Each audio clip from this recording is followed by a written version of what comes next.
Have you seen somebody who's been really inebriated, very drunk? And what do they behave like? They're stumbling all over the place. They say things that they shouldn't say. They make fools of themselves. They have no control over their body or their words. And it's kind of embarrassing to be around them when they're acting that way. And so I'm going to ask you this question. Are you an emotional drunk?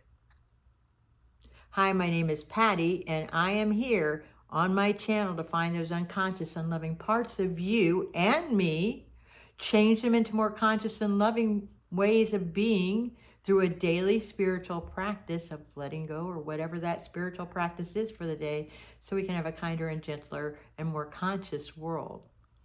Years ago, when I came back to Florida after my stint in DC for 10 years, a friend of mine gave me this book and recommended going to Adult Children of Alcoholics.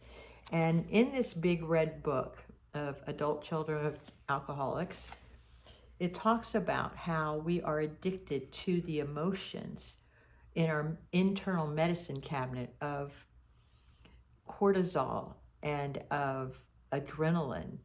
And it's this medicine cabinet we go to because we're addicted to fear. We're addicted to excitement, is what they usually say. And that addiction causes us to be just like a drunk.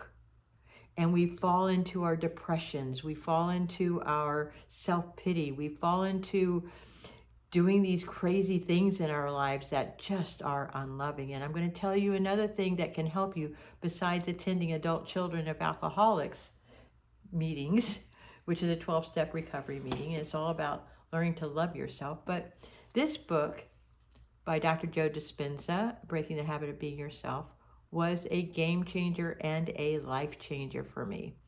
And the reason is because he said the very same thing that I had been reading in this book for years before. So in 2017, the same person who recommended me this book in 2017 recommended this book. And then this is what happened.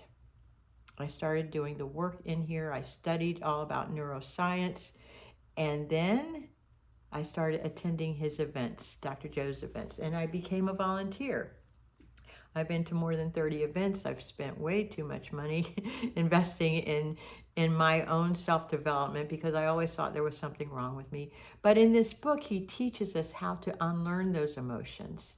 And I highly recommend that you take this book that I just recommended and really get into it and really study it to look at who you've been and and how you show up in the world. In section 3 of that book of Breaking the Habit of Being Yourself, there's a whole meditation and how to do that. And I would really encourage you to buy this book, not because I'm getting anything out of it, maybe a little bit of $1 or something, if I do get that, but it's more about, I want you to start learning how to unmemorize those emotions and stop showing up emotionally drunk in the world. Think about how you show up when you are emotionally drunk. Do you start yelling at people? Do you lose control of yourself? Are you exploding on people? Are you tripping over yourself? Are you making like really big mistakes that you wouldn't really make otherwise? In the Hindu religion, they call it, or the Buddhist religion, or Buddhist practices, is called equanimity. In Christianity, it's called peace. In the 12-step recovery program, it's called emotional sobriety. And that's really what we're going for. In this work that I am doing, it's about finding the balance within me, and I want you to find the balance in you. And if you're suffering from depression, if you're suffering from anxiety, I'm going to tell you it takes a lot of work. I would encourage you to go to a doctor if you're suffering from depression, to get some medication perhaps, or to also maybe practice mindfulness or practice meditation, whatever it is that can pull you out of your emotional drunkenness. I know I have been there for many years, and it's taken a tremendous amount of work on my part to find this place where I get to be okay, where I am not exploding over everybody because I'm not getting my way, or experiencing shame because I don't know any other way to be if I make a mistake. So I just really want you to think about that. Think about purchasing that book, and find a way to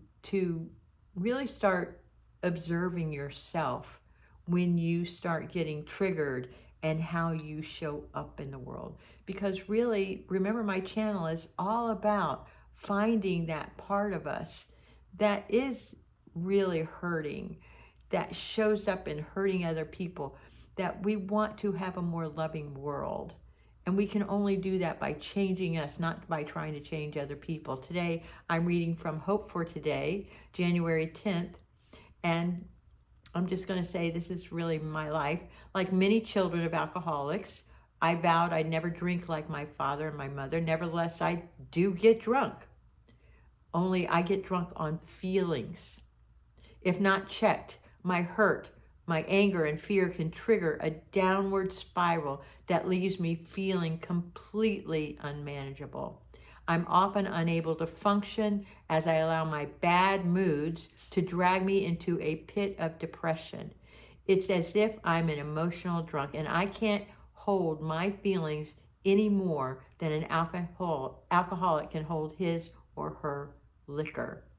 And so the first step in the 12 step is my life has become unmanageable. I can't control how I am being, my emotions. My life has become unmanageable. And then I start accepting that is what's happening with me, and I'm powerless to do this all by myself. And so these emotional binges, once they gain momentum, unless I say I can't do this anymore, they will continue. And I do have the power, however, to make small choices that reunite me with my higher power and the sanity talking that we need in our lives. Sometimes these choices are small, and all I need to do is change the position of my hand and call a friend and ask them to walk me off the ledge, which I will be doing twice today for some friends of mine. And I remove it from my tearful face, I remove it from my tearful face and pick up the phone, call a friend, or turn the ignition and go to a meeting. And when I do any of these things, peace and serenity begin to seep back into my mind and heart. And so now I'm working on having my feelings while not allowing them to control me. I really, really want you to take a listen to this. I really want you to think about how you show up in the world when you get emotionally triggered.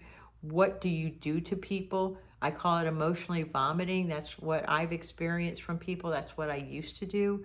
And don't do that anymore. But become aware of it first. When I say don't do it anymore, keep joining me on my channel. Listen to all the tools and tips I have to share with you as you start becoming emotionally sober. And if you like this kind of content, I would really love it if you subscribe and share it with somebody, because you know there is. And I'd love for you to put in a comment below if this resonates with you. I love you.